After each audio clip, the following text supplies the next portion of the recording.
Islam sebagai salah satu agama terbesar di dunia ini bukan hanya semata-mata mengatur hubungan teologis antara manusia dengan Tuhan yang itu berbau akhirat, akan tetapi juga mengatur hubungan ya antar manusia di alam semesta ini.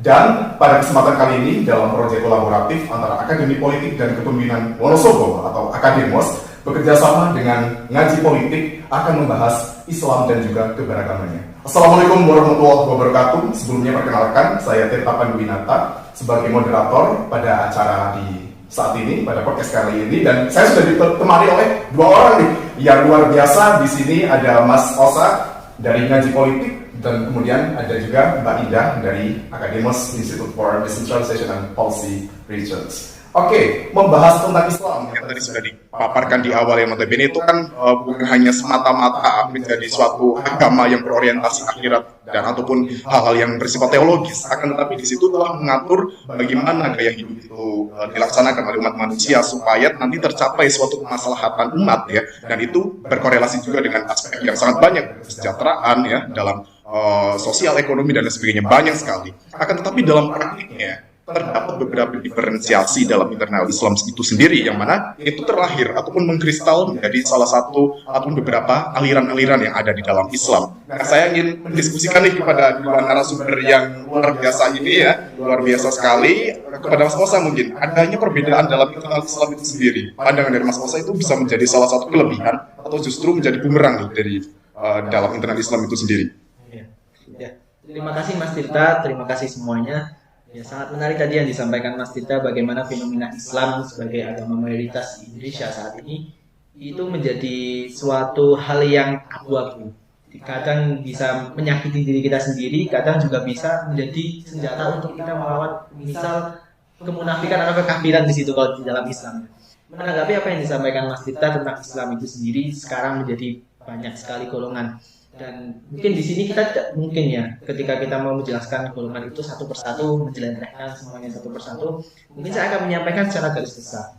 Jadi kan Nabi Muhammad SAW itu kan pernah menyampaikan dalam hadisnya bahwa nanti di akhir zaman, yang artinya seperti itu ya, nanti di akhir zaman golongan Islam ini akan terpecah menjadi 73 golongan. Di riwayat lain ada yang menyampaikan 72 golongan. Nah, golongan-golongan ini nanti hanya ada satu yang selamat, yang nanti bisa masuk surga, seperti itu. Dikatakan sebagai golongan Ahlussunnah wal Jamaah. Ahlussunnah wal Jamaah ini menjadi satu dikotomi atau kosakata yang kemudian dijustifikasi dan diklaim oleh semua pihak atau golongan. Karena semua ingin menjadi golongan Ahlussunnah wal Jamaah. Semua ingin menjadi aswaja, semua ingin masuk surga. Semua menganggap dirinya yang paling benar. Nah, menurut saya sikap seperti ini atau pendirian seperti ini itu sebenarnya baik ketika disampaikan dalam golongan itu sendiri, tapi bukan untuk mengadu gagasan, mengadu keyakinan, menyalahkan satu sama lain, akan di situ bisa sampai melakukan peperangan antar golongan seperti itu. Nah, ini menjadi menarik nanti ketika kita eksplorasi lebih dalam. Nah, kemajemukan Islam ini kan sudah disampaikan oleh Nabi Muhammad. Berarti fenomena ini pasti akan terjadi ke depannya, karena kan yang dikatakan oleh Nabi Muhammad itu kan 100% benar. Kita sekarang mengalami nih kemajemukan. Kita sekarang mengalami nih Islam dengan berbagai warna-warninya. Nah, di situ kalau di Indonesia ini kan ada NU dan Muhammadiyah sebagai golongan terbesarnya. Nah, saya rasa ini bisa menjadi satu berkah ketika kita bisa mengakomodasi dengan baik kekuatan Islam itu. Dengan Islam yang sekarang kan penduduknya sekitar 2 miliaran ya. Dengan agama nomor 2 lah sekarang di dunia kan nomor 2 Islam. Nah, ketika golongan-golongan ini bisa bersatu dengan baik dalam satu kesatuan yang utuh, dengan cara ketika ideologi itu berbeda ya silahkan. Bahkan di agama Islam kan kita mengenal yang namanya thariqat. Jadi nggak cuma paham di situ mungkin ada Sunni dan Syiah sebagai golongan besarnya, tapi juga di dalamnya itu ada thariqat Naqsabandiyah, thariqat Qadiriyah dan sebagainya. Nah, thariqat itu jalan yang berbeda-beda, tapi tujuannya sama, taqarrub ila Allah. Tujuannya adalah pendekatan kepada Allah. Menurut saya, semua golongan Islam itu aslinya tujuannya sama. Sama kepada Allah. Tapi sebentar Mas Osa, sorry saya potong. Mungkin apabila diruntut secara ini historical ya, pada akhirnya kan nanti akan kembali ke Allah dan sebagainya, yang mana di dalam sejarah tadi sudah ataupun di dalam suatu ini hadis atau di situ sudah disebutkan bahwasanya nanti akan terpecah menjadi 72 atau 73 ya. Mungkin secara historical apakah ada ada mungkin peristiwa yang melatar belakangi kenapa mereka menjadi berbeda satu sama lainnya. Yang melahirkan perbedaan itu kira-kira apa? Iya. Mas Osa, kalau misalkan dari Mas Osa sendiri. Kalau dari saya sendiri yang saya baca ya dari Lentera Kegelapan itu salah satu buku yang di situ biografi Nabi Muhammad.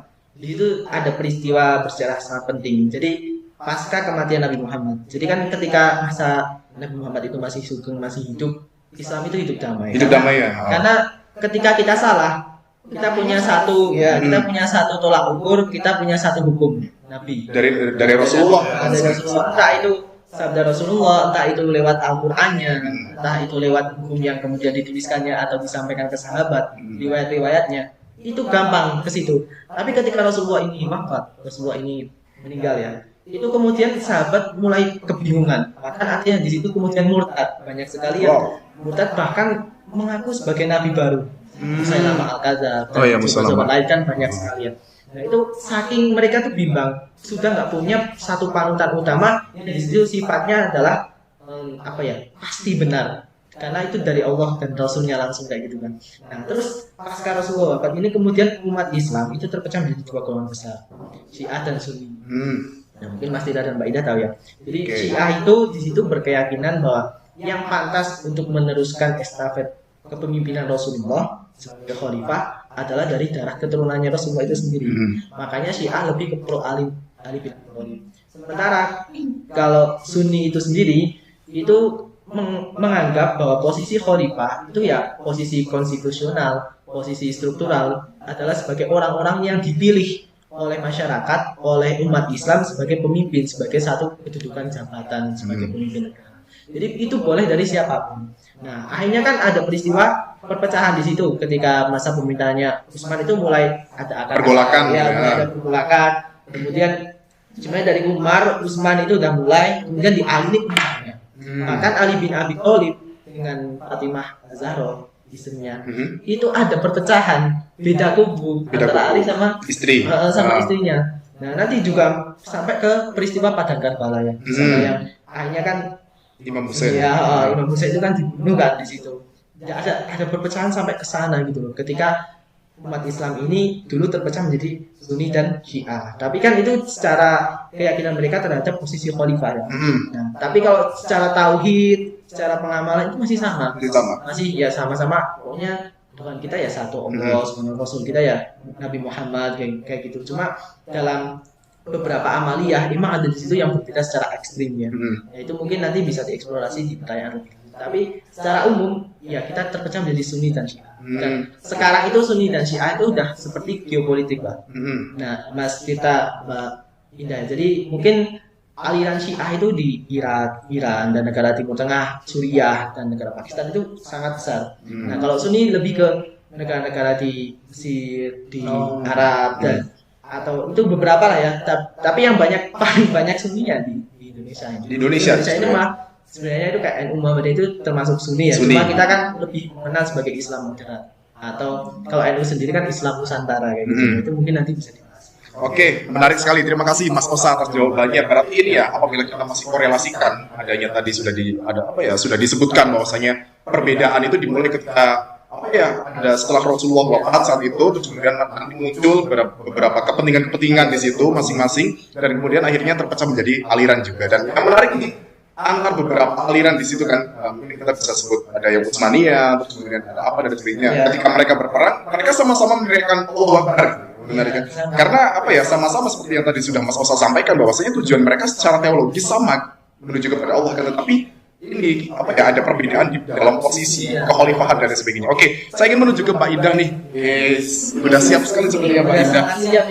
Ini nih terkait dengan yang tadi sudah dipaparkan ya, adanya perbedaan tersebut. Menurut Mbak Ida sendiri dengan adanya perbedaan dalam Islam itu ini ya yang tadi juga belum terlalu terjawab untuk saya yang lebih menurut perspektif Mbak Ida, apakah itu menguntungkan di dalam Islam itu sendiri atau justru malah menjadi bumerang nih, adanya perbedaan-perbedaan tersebut? Oke, terima kasih Mas Osa dan Mas Atta. Sebelumnya sedikit menyerempet dari apa yang sudah disampaikan sama Mas Osa, itu sudah lengkap sekali ya. Saya hanya menyampaikan apa yang memang saya ketahui gitu. Kalau kita katakan menciptakan perbedaan. Masalah perbedaan itu sebenarnya pada dasarnya manusia itu kan diciptakan dengan akal, mempunyai akal. Jadi perbedaan itu adalah hal yang wajar. Ngapain kita harus memperbesar-besarkan, misalkan si A suka apel, si B suka jeruk, terus kemudian kita bikin itu sebagai sebuah pertarungan yang sebenarnya nggak bermutu gitu loh. Dan justru akhirnya Islam itu jelek karena tingkat toleransi dari umatnya sendiri yang tidak bisa baik gitu loh, nggak baik gitu.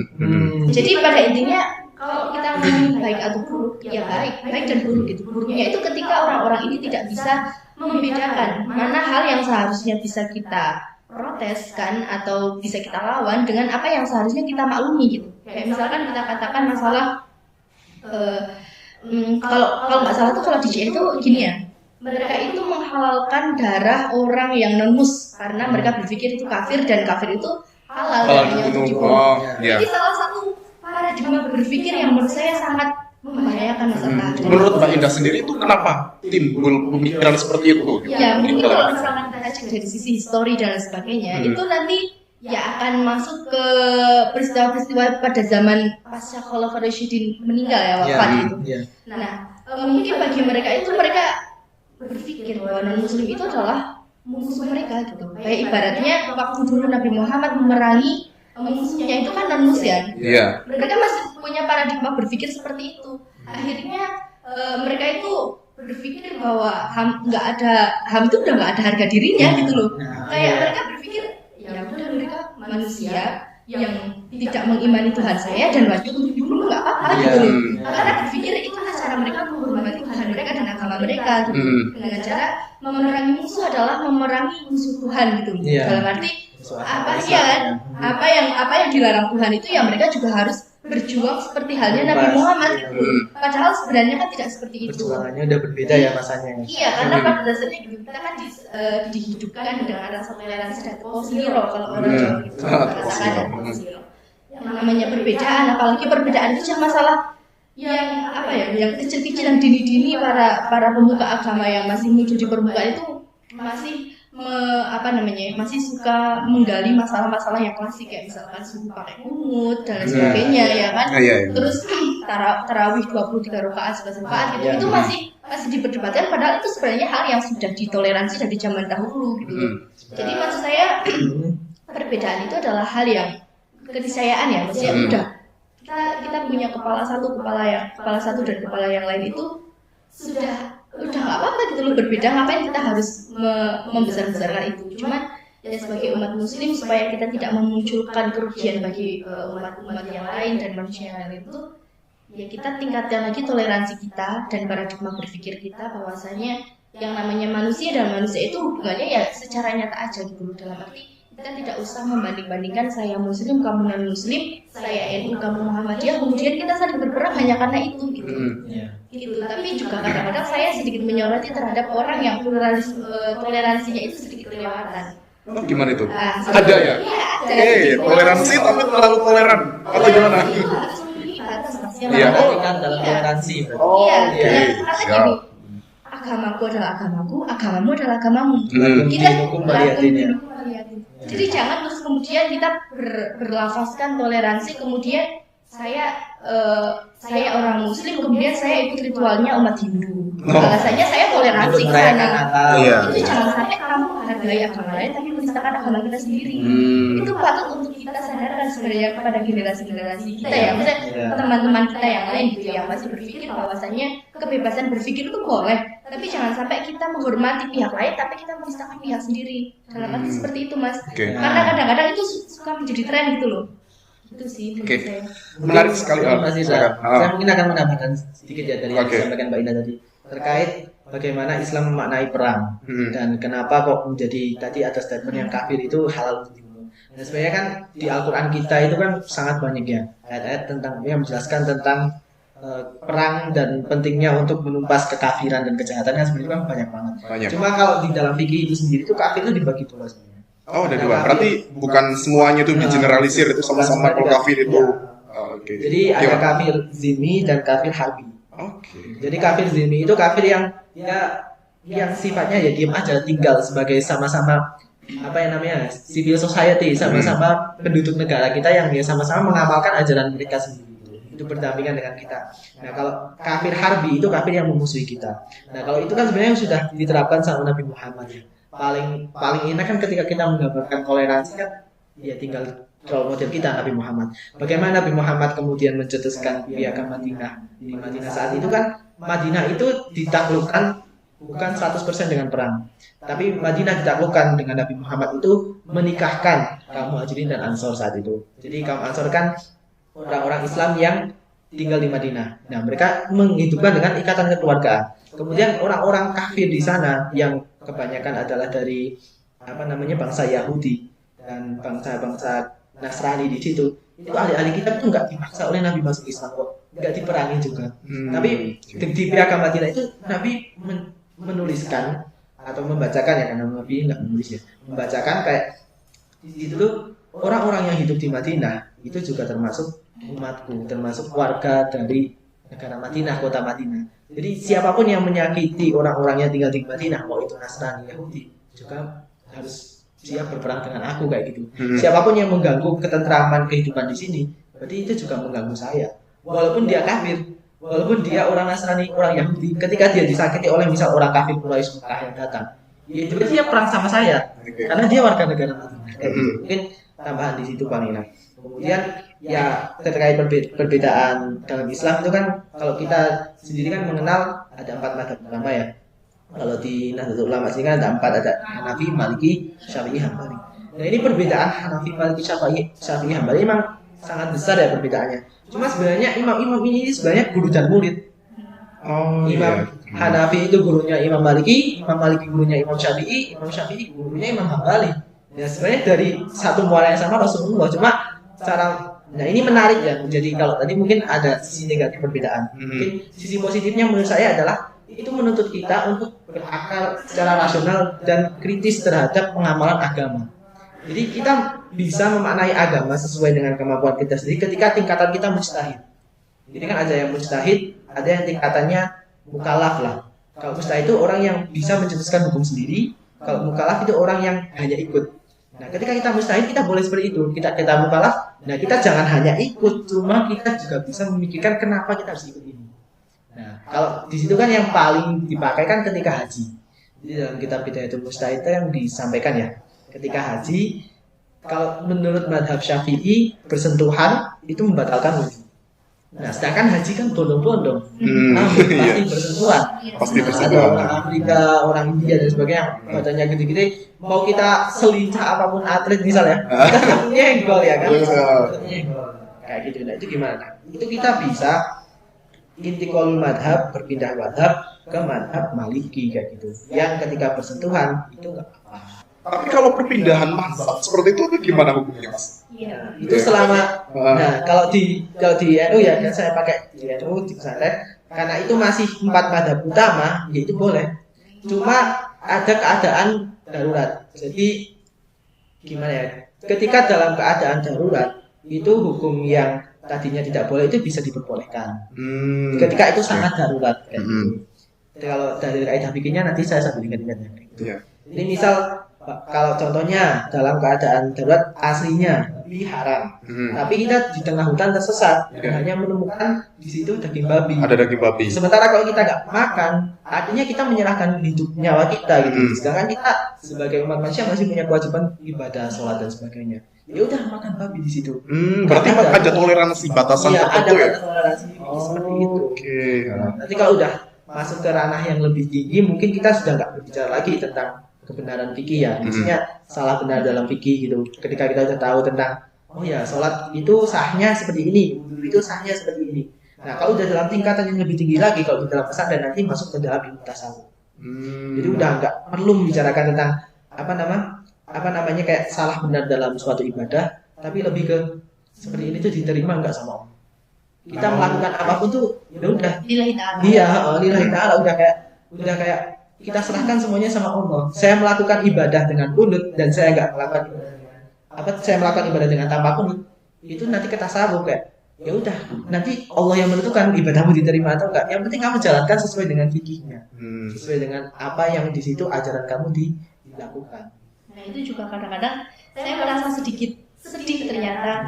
Sebenarnya gini, kadang-kadang tuh pemecah daripada kita dengan saudara-saudara kita itu adalah role model yang sebenarnya dijadikan panutan sama umat muslim, agama misalnya. Mereka memiliki pandangan ekstremis, terlalu mengkotak-kotakan saya NU kamu Muhammadiyah, saya NU kamu LDI dan lain sebagainya. Akhirnya justru mendoktrin masyarakat kita untuk membenci satu sama lain hanya karena persaingan di atas elit-elit. Iya, saya bisa bicara seperti ini karena kan tidak semua orang itu berlatar belakang dari anak pondok. Ilmu-ilmu seperti tasawuf dan sebagainya yang tadi Mas Usa katakan itu tidak bisa kita miliki kalau kita nggak mondok. Dan bagi orang-orang yang mohon maaf bodoh dalam arti awam di sini, itu sekali disumpel satu suapan udah kenyang, gitu loh, iya kan?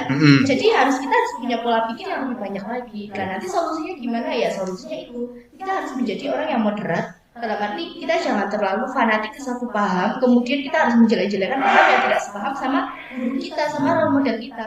Karena pandangan ekstremis yang seperti itu ya mungkin saya katakan ya kita mungkin ya ini pengingat aja ya Mas, pengingat mungkin barangkali dari teman-teman ada yang mau jadi pemuka agama dan sebagainya, itu tolong berhati-hati ketika kalian mengeluarkan fatwa, mengeluarkan pendapat yang sifatnya itu menggiring opini publik gitu.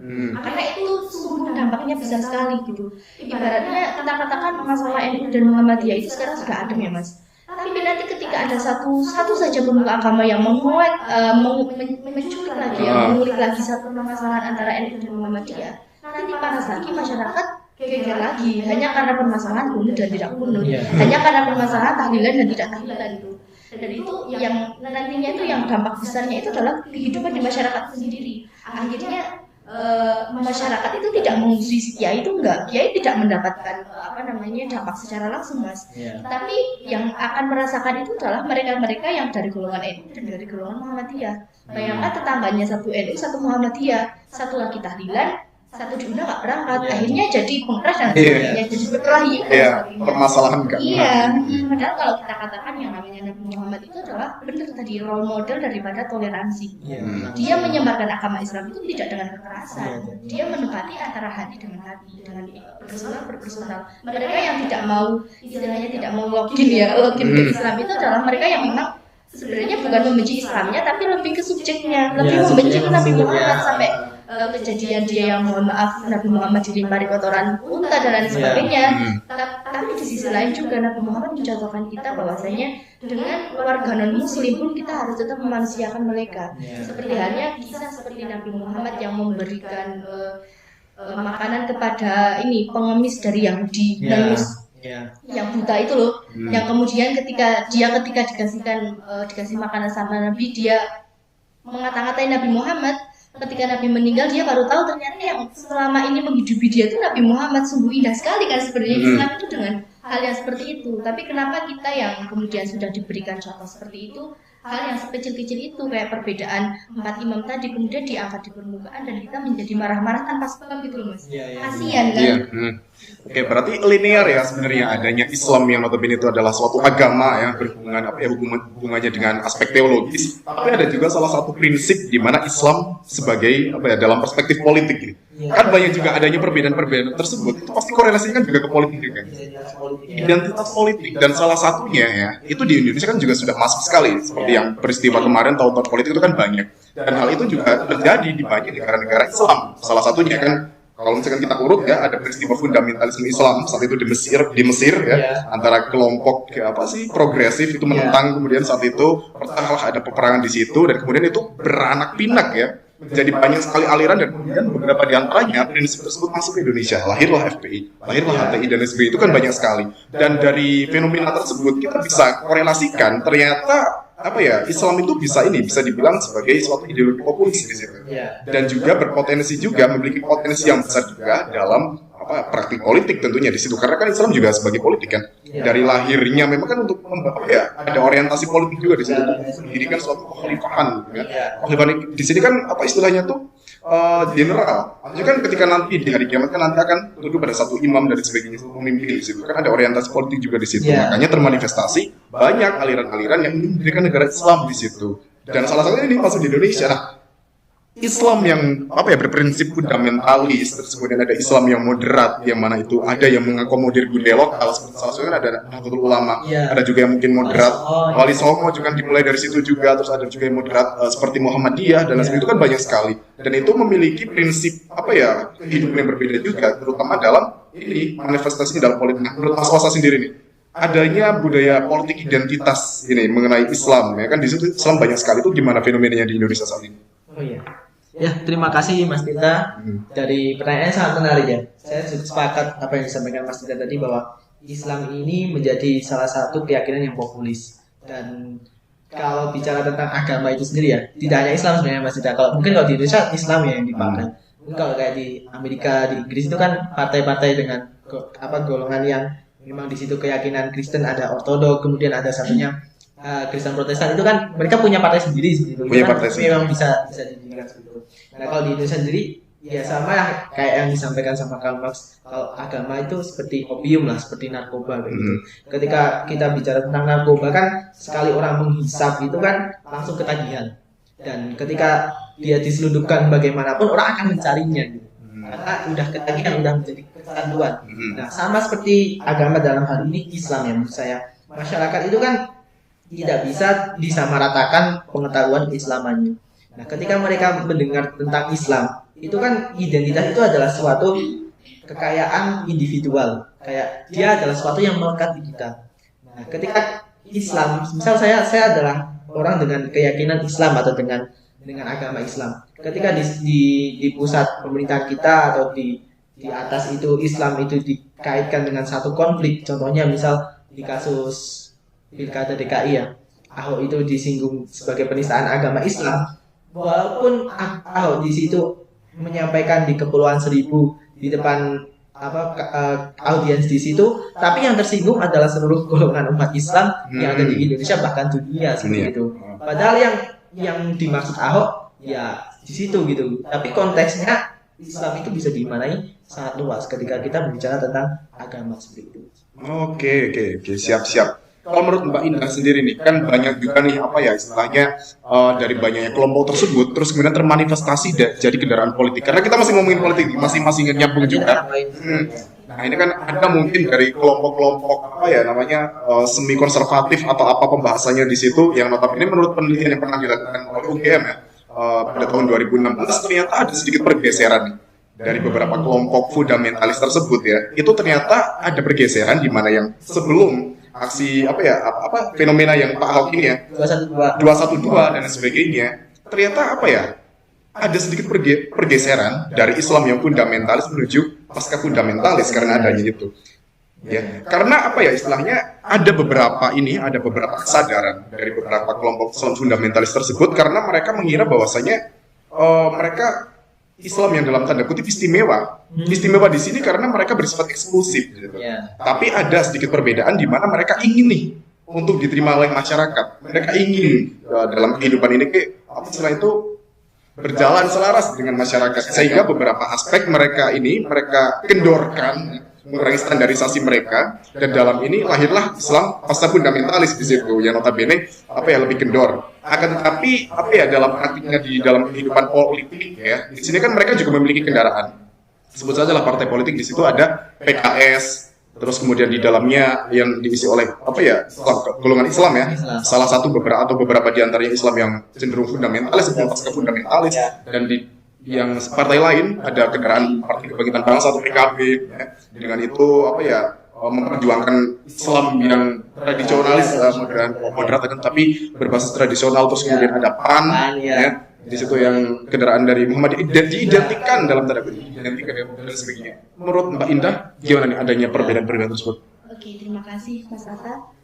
Kalau kita katakan masalah politik agama, maksudnya politik identitas dengan mengatasnamakan agama ya. Mungkin yang bisa kita soroti di sini tuh kenapa sih di Indonesia itu yang paling masyhur namanya itu pasti partai politik yang membawa agama Islam. Pernah nggak dengar partai politik agama Hindu yang kemudian dia menduduki kursi yang kayak gitu, pemerintahan yang kayaknya belum pernah ya, atau aku ya kurang update atau kurang. Paling sebelum itu seperti ada partai Kristen dan sebagainya, itu sebelum difusi menjadi PDIP.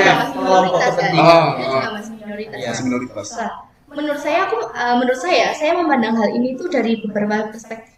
Yang pertama itu bisa jadi orang-orang yang mendomplengkan agama ke politik itu adalah mereka yang memang benar-benar ingin memperbaiki citra Islam dengan mendompleng pemerintah.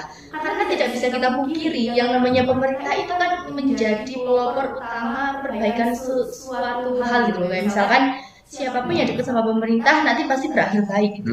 Kayak kita katakan sekarang masalah Islamophobia. Orang-orang yang memiliki ketakutan tersendiri dengan agama Islam gitu kan.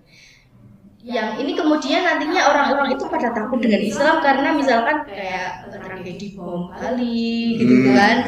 Terus kemudian ada bom Molotov yang diledakkan yang kemudian pelakunya itu adalah mereka-mereka yang bercadar dan sebagainya yang bawa identitas Islam gitu loh. Nah, ini kemudian orang-orang yang seperti itu mendompleng partai politik untuk memperbaiki image Islam sendiri. Tapi di sisi lain saya sedikit tidak setuju. Karena apa? Beberapa orang-orang ini membawa nama agama. Karena saya katakan, oke, di agama Islam itu kita dihalalkan, nggak boleh kok kita untuk membentuk politik ya. Maksudnya politik itu kan tidak selamanya buruk, gitu kan. Cuman di sini tuh kadang-kadang beberapa oknum yang justru hanya ingin yaitu tadi dari NU bikin sendiri, sendiri hanya dikotomi yang seperti ini. Ini yang membentuk masyarakat kita itu sebenarnya pada berlawanan sendiri gitu. Aku ini, kamu itu, memperuncing istilahnya. Itu sebenarnya membawa sisi positif dan sisi negatif. Tapi sekali lagi saya katakan bahwasanya ketika sebuah negara itu terlalu didominasi dengan agama yang begitu kental, kayak misalkan Menteri Agama pas dipastikan nanti agamanya pasti Islam gitu. Itu nanti orang-orang nonis ya, maksudnya yang nggak Islam itu kan pasti mereka berpikir kayak kenapa sih harus beragama Islam gitu loh. Kenapa kita ya sebagai masyarakat itu tidak berpikir untuk ayo kita lebarkan sedikit, jangan terus didominasi agama itu saja. Karena saya yakin yang namanya Menteri Agama itu kan dia kan lulusan sarjana agama, bukan sarjana agama Islam kan? Iya, betul. Jadi dia harus menguasai semua agama dong, gitu loh. Jadi mau nggak mau, ya gimana itu sudah terjadi di lingkungan kita, sudah terjadi di negara kita. Jadi yang mungkin yang bisa ditekankan di sini adalah mari nggak apa-apa kita domplengkan agama Islam di situ dengan partai politik itu, tapi tolong jangan kemudian kita jadikan partai politik itu sebagai roda kendaraan yang justru dapat membuat perkelahian di antara masyarakat kita gitu loh.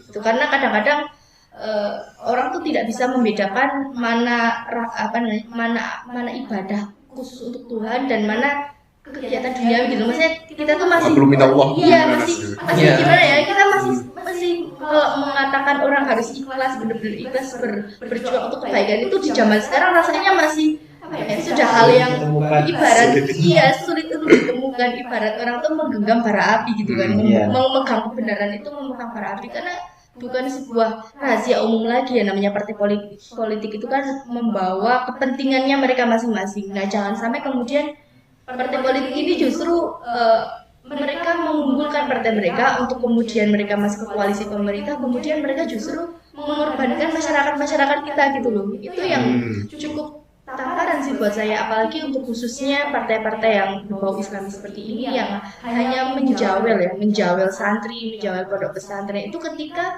pesta demokrasi datang. Setelah itu mereka hilang entah kemana gitu loh. Dan yang menjadi sedikit rasa kasihan saya gitu ya, orang-orang dari golongan agama Islam gitu ya, kayak misalnya santri dan sebagainya itu dijadikan batu loncatan mereka untuk bisa naik ke jabatan selanjutnya gitu loh. Seperti itu batu loncatan mereka untuk menarik simpatisan. Kayak misalkan si A sama si B kalau misalkan nanti pasangannya dicalonkan dari kalangan ulama dan sebagainya, nanti pasti ini menang. Itu sih politik saya paham. Tapi jangan sampai ini hanya sebagai pembodohan semata. Itu jangan sampai nantinya gara-gara orang itu Islam itu harus jadi pemimpin dan sebagainya. Saya nggak berkata kita harus berlukir-lukir gini ya. Saya takutnya nanti pada berpikiran Ina tidak setuju kalau pemimpin kita harus Islam gitu. Tapi untuk masalah duniawi seperti ini gitu, maksudnya untuk masalah pemerintahan kita kan pegangnya prinsip Bhinneka Tunggal Ika ya Mas ya. Jadi kita harus adil dong, siapa yang berkompeten ya silakan di situ kita kasih ruang gitu. Jadi jangan sampai didominasi hal itu kemudian kita membungkam suara yang lain gitu. Karena di sini saya dari pihak Bhinneka Tunggal Ika ya, bukan dari pihak Islam yang gel banget. Karena ada loh Mas orang-orang fanatik seperti itu gitu. Maksudnya kalau pemimpin yang nggak muslim, saya nggak mau. Karena ini ada satu cerita mas, ini ada satu cerita. Jadi saya itu di lingkungan saya dulu itu entah dia dari aliran mana saya nggak paham. Dia salah satu orang yang berpikir yang punya pandangan bahwa pemerintah kita itu togut. Kita harus melawan pemerintah kita karena mereka adalah orang yang zalim. Sampai waktu di pilpres pertama yang Pak Jokowi maksudnya yang pertama kali itu berarti tahun berapa? 2014. Itu dia tuh sampai pada akhir pemilihan itu sampai didatangi sama anggota ketua TPS karena dia nggak milih sama sekali. Itu satu keluarga tuh terdoktrin hal yang sama mas. Jadi dia nggak mau ikut pemilu karena pemerintah itu togut, pemerintah itu zalim dan mereka tidak mau berikut campur sama itu. Itu sampai didatangi sama ketua RW, sama orang polisi juga datang ke situ. Dalam arti kita nggak memaksakan kehendak buat mereka milih ya, tapi kan kamu warga negara loh, masa misalkan kamu ke sana yang melekat kayak gitulah daripada nanti masyarakat berpikir aneh-aneh. Tetap nggak mau karena satu pandangan mereka. Saya nggak punya kepentingan sama mereka, jadi saya nggak mau datang ke situ. Nah, kemudian paradigma dan pola berpikir yang seperti ini kan yang harus kita benahi, gitu. Kita jangan sampai menjudge pemerintah itu jelek karena beberapa kali pemerintah kita gagal mengeluarkan kebijakan, gitu. Karena pada dasarnya kita harus yakin yang menyelenggarakan pemerintah itu kan manusia. Manusia punya khilaf, punya salah, itu hal yang benar. Makanya peristiwa-peristiwa yang seperti ini sebenarnya bisa menjadi tamparan keras juga buat pemerintah. Kenapa kok sampai masyarakat kita berpikir seperti itu? Apakah kalian, misalnya para si pemerintah ini, mereka sudah menjalankan fungsinya dengan baik? Dan apabila memang terjadi sebuah kesalahan di sistem, ya mari kita benahi bareng-bareng, jangan lalu memperkeruh suasana gitu. Iya kan? Karena aliran-aliran yang ekstrem seperti itu ya bisa kita katakan datang dan hidup di kalangan kita karena lemahnya keamanan kita sendiri gitu loh. Gitu. Iya ya. Apalagi ini mencolok sekali kemarin itu ini terkait dengan pemerintahan yang togut itu kan diinisiasi oleh beberapa ini ya. Dan sebagainya yang celananya cingkrang, kemudian identitas Islam yang Islam itu berarti mereka yang pakai cadar, yang celananya cingkrang, yang jenggotnya panjang gitu. Padahal nggak selamanya orang yang seperti itu jahat gitu. Jadi kita juga tidak membenarkan saudara kita yang mereka mengaku berjihad dengan cara membunuh orang lain dengan meledakkan bom molotov. Sama sekali Islam sangat mengecam itu, betul ya mas ya? Islam maksudnya. Dan kita mengecam, kita tidak membenarkan sama sekali hal yang seperti itu. Tetapi juga jangan sampai kita sebagai manusia pada umumnya kemudian ada orang yang mohon maaf di dahinya ada tanda hitam gitu misalkan, terus kita katakan wah ini mesti teroris dan sebagainya. Itu kita kembalikan lagi ke rasa kebinekaan kita gitu, dan toleransi kita. Artinya orang yang salah di sini bukan dalam tanda kutip salah ini kan yang sering disudutkan ya. Yang sering disudutkan di sini bukan hanya orang yang dalam tanda kutip ini apa ya mereka yang keras memegang prinsip Islamnya dan sebagainya kan, tapi dengan kita justru menjudge orang-orang yang seperti ini, orang-orang yang keras tersebut dengan justifikasi kita sendiri, kita secara nggak sadar ya, kita jadi intoleran juga. Sedikit sebuah ya, mungkin evaluasi buat kita semua saudara-saudara muslim di seluruh dunia ini ya. Kalian-kalian yang suka terlalu mengkotak-kotakan aku harus NU, kamu harus mundi, aku harus bermanfaat ini. Bisa jadi orang-orang yang justru keluar dari ranahnya kalian, yang keluar dari Islam yang benar gitu dalam arti yang rahmatan lil alamin, kemudian mereka punya pandangan ekstrim seperti halnya membunuh saudara kita adalah hal yang wajib yang bagus gitu. Itu karena ternyata mereka tuh punya tekanan di lingkungan kalian sendiri gitu. Makanya ini suatu sorotan sebenarnya. Karena yang namanya paham radikalisme itu kan tidak hanya hidup di kalangan masyarakat yang bodoh, dalam arti banyak juga paham-paham radikal ini hidup di masyarakat yang orang-orang yang punya agama yang tinggi. Jadi kadang-kadang pemuka agama ini bisa seperti itu. Itu kan, jadi ya kita tidak bisa menyalahkan tapi juga tidak bisa membenarkan seperti itu. Wow, menarik ya ini ya tentang apa ya? Banyak sekali konsekuensi yang ada dari beberapa kendaraan-kendaraan yang menjadi politik itu bisa menjadi hal yang memeruncing justru, tetapi banyak sekali. Nah, ini kan tadi sudah berbicara mengenai konteks nasional lah disebutkan ada beberapa studi yang dikemukakan dalam konteks lokal. Nah, dari pandangan Mas Nosa sendiri nih di Wonosobo nih, kira-kira dari perbedaan tersebut politik identitas yang ada itu sudah sampai kondisi yang mana gitu? Iya, seperti apa itu? Ya, terima kasih Mas Tita, Mbak Ida, dari tadi yang disampaikan Mbak Ida. Belum masuk ke sana, saya ingin menggarisbawahi tentang Islam fundamentalis tadi dan Oke. juga politik identitas. Topik yang mungkin tadi saya juga belum sempat bicara tentang itu. Jadi Islam fundamentalis tadi kan sebenarnya berakar dari gerakan-gerakan Islam di Timur Tengah Iya. yang mereka mendapatkan suatu sistem khilafah, yaitu sistem ketika negara Islam itu ya negara dengan syariat-syariat Islam dan semua aspek hukum pengamalan itu digunakan secara utuh. Bahkan pemilihan apapun itu emang ya kayak tadi yang Mbak Ina sampaikan, mungkin kan orang-orang Islam itu nggak boleh menjadi pemimpinnya. Mungkin itu salah satu konsep di dalam negara khilafah kayak gitu. Nah itu kan orang-orang itu mereka ada orang-orang yang rindu dengan kejayaan Islam sebenarnya, glorifikasi. Orang-orang yang rindu dengan bagaimana Islam saat itu bisa sampai menaklukkan hingga ke gereja Konstantinopel, kemudian bahkan hampir sampai ke Romawi ya, gereja-gereja bahkan hampir sampai ke Spanyol, Andalusia, itu kan sampai penyebaran agama Islam sekuat itu. Itu dulu pada masa itu kan sebenarnya Islam jadi agama yang terbesar pada saat itu. Sekarang kan Kristen ya yang paling besar. Sebenarnya mereka ada orang-orang yang rindu dengan glorifikasi seperti itu, dan mereka memiliki kepentingan politik untuk menguasai seluruh negara dengan aliran-aliran Islamnya kayak gitu sebenarnya. Nah akhirnya kan kekhilafahan ini kan runtuh ketika masa Utsmaniyah, Turki Utsmaniyah. Turki Utsmaniyah saat itu ketika masa Ottoman Atatürk ya, itu kan runtuh di situ. Tapi menjadi satu fenomena yang menarik. Kenapa kok monarki keislaman, kerajaan keislaman itu runtuh, Islam fundamentalis itu runtuh, tetapi di Arab Saudi sekarang masih ada monarki. Dan mungkin Arab Saudi juga salah satu pihak yang memberontak ketika Kemal Atatürk itu memerintah ini ya. Iya. Mana tuh berarti? Memerintah dengan adanya sistem khilafah. Iya. Dengan adanya semua negara Islam itu satu pemimpin di satu negara kan gitu. Iya. Dia memimpin seluruhnya. Nah, tapi Arab Saudi sekarang masih bentuknya kerajaan. Mungkin di beberapa kerajaan. Tapi kan mereka negara Islam yang saya rasa tingkat fundamentalismenya atau tingkat kerajaannya kan tidak terlalu kuat. Mungkin kerajaan sebagai salah satu mereka pemangku kekuasaan di puncak pusat, nggak sampai ke mana. Tapi Arab Saudi itu benar-benar menampakkan monarkinya gitu. Nah ternyata di situ juga ada satu fenomena menarik tentang HTI. Nah HTI kan yang belakangan di Indonesia kan dilarang sebetulnya. Nah itu kan kalau di Mesir ya mereka terkait atau alhamdulillah afiliasinya mungkin namanya Ikhwanul Muslimin, orang-orang yang sangat merindukan khilafah tadi Islam fundamental. Tapi di Arab Saudi HTI itu dilarang. Di Arab Saudi ya? Di Arab Saudi. Ini menarik ya Mas? Oke. HTI itu nggak boleh, orang-orang yang itu nggak boleh masuk negara Arab.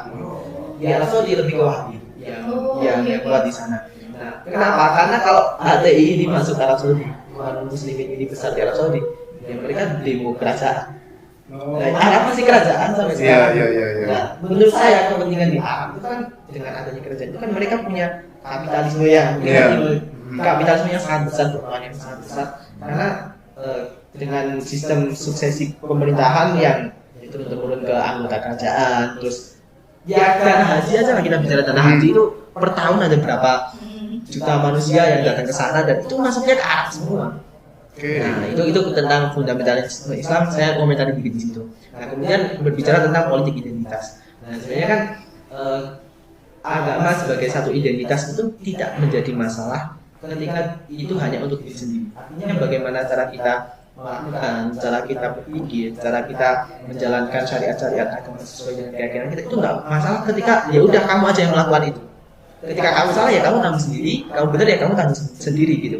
Tapi ketika kamu menyampaikan itu ke publik, ke orang lain, kemudian kamu memaksakan itu ke orang lain, nah itu menjadi satu masalah. Yang tadi ditangkap sebagai satu politik identitas. Kalau di Indonesia sendiri, identitas agama khususnya Islam kemudian menjadi satu agama, suatu kendaraan politik kan sebenarnya sudah berlaku sejak pemilu kita yang pertama ya, tahun 1955. Saat itu kan Nahdlatul Ulama itu jadi satu partai sendiri. Kemudian Masyumi jadi satu partai sendiri. Nah, terus di belakangan itu kan Masyumi ya anggota-anggota di situ kan ternyata NU masuk Masyumi. Iya. NU masuk Masyumi, terus karena kiai-kiai NU di situ ternyata tidak dapat jabatan-jabatan tinggi lah di Masyumi, lebih didominasi sama orang-orang dari kiai-kiai dari Muhammadiyah kayak gitu. Akhirnya mereka bentuk sendiri partai NU dan menjadi satu partai besar juga langsung gitu. Dan fakta menarik, pemilu 1955 merupakan sampai saat ini ya, sampai kita 2022 ini sampai pemilu terakhir 2019 itu pemilu dengan persentase partisipasi rakyat terbesar. Saat itu 89%, sekian. Nah, itu paling besar. Artinya rakyat itu ketika dijocoki yang namanya agama langsung orang itu bisa langsung berjihad, membunuh orang lain, melakukan terorisme, melakukan langsung menyatakan ini salah. Gampang nggak hanya berbicara dalam satu kelompok masyarakat, misal tadi dikatakan NU dan Muhammad, bahkan dalam satu lingkup terkecil keluarga. Di situ misal orang tuanya, bapaknya milih dari partai basisnya NU, terus anaknya ternyata milih dari partai basisnya Muhammadiyah, terus ibahnya ternyata nasionalis. Nah, ternyata ada perbedaan di situ. Ternyata itu bisa jadi konflik. Yang tadinya keluarga satu ruang tamu bareng, duduk ngopi bareng, jadi pisahan kayak gitu. Misal suami istri jadi pisah tempat tidur kayak gitu, karena perbedaan keyakinan. Iya, kesehatan itu dengan agama itu orang bisa melakukan apa saja saking satunya. Nah, kalau di dalam ilmu politik itu ada peneliti dari kalau nggak salah dari Australia, Lipset dan Rokan itu meneliti, terus dia bikin garis vertikal dan horizontal seperti ini, terus dia meneliti ya. Jadi semakin vertikal ke kanan itu artinya partai politik ya, dia meneliti ideologi partai politik kita tuh semakin konservatif. Kalau semakin ke kiri itu semakin nasionalis. Jadi sebenarnya partai politik kita dibagi dari dua sumbu, nasionalis dan konservatif dan nasionalis kayak gitu. Ternyata di Indonesia itu sendiri itu sebenarnya kadang partai yang kita merasa sangat konservatif, dia itu cenderung nasionalis daripada partai nasionalis itu sendiri. Fleksibel itu. Iya. Kenapa fleksibel gimana? Ya itu saking abamunya nggak Karena yang kita merasa partai ini sangat Islam ya, mungkin sangat ideologinya Islam dan namanya pakai Islam agamanya. Ternyata nggak Islam juga, ternyata lebih Islam partai nasionalis misal dari PDI. Ya, Islam ternyata kayak gitu, dari PSI lebih Islam kayak gitu. Terus sebenarnya kalau bicara tentang agama dalam politik, khususnya politik identitas di partai politik sebagai kendaraan, kita sebenarnya mengalami kemunduran di ideologinya. Mungkin kalau ideologi ADART masih sama lah, kan bisa disesuaikan lah sesuai dengan keyakinannya. Tapi ketika di pengamalan, ketika itu sudah jatuh dalam panggung kontestasi politik khususnya pemilu, itu hilang kayak gitu. Luntur.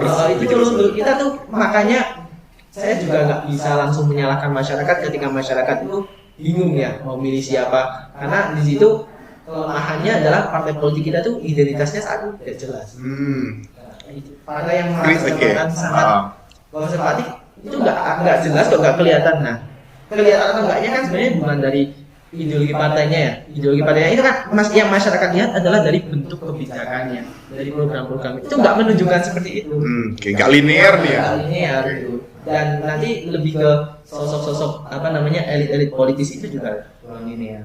Terus pertanyaan tadi Mas Tita yang di Wonosobo, ini paling banyak itu aja yang jawab. Gimana nih Pak? Mungkin saya lebih banyak di luar kota ya. Iya. Kalau saya mengamati di Wonosobo sendiri ya Mas, terutama untuk akhir-akhir ini gitu. Saya kan berarti sekarang umurnya 20 tahun ya, 19 lah 19. Saya berarti belum pernah ikut pesta demokrasi sama sekali. Iya kan? Belum pernah, karena berarti 17 tahun saya kan 2 tahun yang lalu. Saya belum pernah ikut nyoblos dan lain sebagainya. Tapi kalau saya amati gitu, dari kalangan-kalangan orang-orang di sekitar saya, itu sebenarnya kembali lagi ke ilmu politik, ilmu kecurangan politik ya, yang dalam arti gini. Gimana? Ada ilmunya. Agama itu sudah seperti hal yang mestinya saya agama Islam itu. Tapi apalah artinya saya agama Islam kalau dari partai kamu tidak mengeluarkan uang untuk memaksa saya memilih kamu gitu. Itu kalau pandangan saya berarti pesta demokrasi yang besar-besaran itu kan berarti sekitar 2019, 2020, 3 tahun yang lalu ya? 3 tahun yang lalu kan? Sekitar 3 tahun yang lalu. Itu yang saya amati 3 tahun yang lalu itu masih seperti itu Mas. Bahkan saya tuh punya, di lingkungan saya sendiri Mas, ini saya membaca ya.